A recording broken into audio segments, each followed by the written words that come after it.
ارشاد فرمایا کہ جب نیک لوگوں کی روح نکالتے ہیں فرشتے تو ارشاد فرمایا یقولون سلام علیکم، تو وہ فرشتے ادھر ان کی روح نکال رہے ہوتے ہیں، ادھر انہیں سلوٹ لگا رہے ہوتے ہیں۔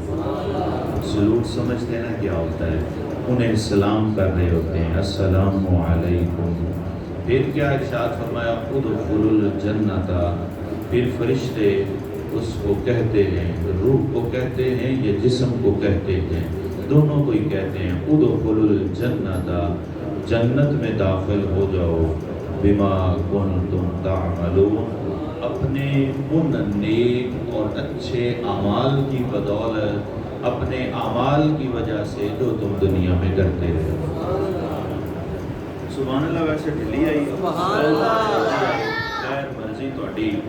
اب آپ سمجھیے گا کہ موت جو ہوتی ہے اس کا ایک روپ نہیں ہوتا، موت کا ایک روپ بولیں نہیں ہوتا کہ موت سے ڈرایا جاتا ہے۔ عموماً خطبہ اور ہم لوگ جو ہیں وہ موت سے ڈراتے ہیں کہ موت یہ ہے، موت وہ ہے، موت اس طرح ہے، موت اس طرح ہے، موت سے ڈریں، یہ کریں وہ کریں، موت سے ڈرایا جاتا ہے۔ یاد رہے کہ اگر ایک گھر میں چور داخل ہو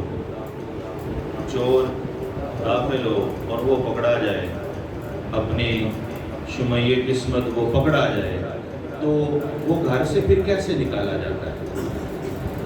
ہار ڈال کے عزت کے ساتھ یا کسی اور رنگ سے نکالا جاتا ہے، یہ ہم میں سے ہر ایک کو پتہ ہے۔ اور اگر ایک گھر کا مالک اپنے گھر سے نکل رہا ہو تو اس کا انداز کچھ اور بولیں، یا حضرت صاحب گھر میں آ جائیں اور حضرت صاحب گھر میں تشریف لائیں، گھر میں برکت، خیر و برکت کی دعائیں کریں، جب وہ گھر سے جانے لگیں تو ان کو ہم رخصت کیسے کرتے ہیں؟ چور کو رخصت کیسے کرتے ہیں؟ حضرت صاحب کو رخصت کیسے کرتے ہیں؟ فرق ہے نا، اتنا سا فرق ہے، تھوڑا سا ہے، ہاں جی نہیں، آپ کہیں گے زمین و آسمان کا فرق ہے، بہت فرق ہے۔ اسی طرح جب روح نکلتی ہے کسی بدکار کی، اس کا عالم کچھ اور ہوتا ہے، جب نیکوکار کی روح نکلتی ہے اس کا عالم کچھ اور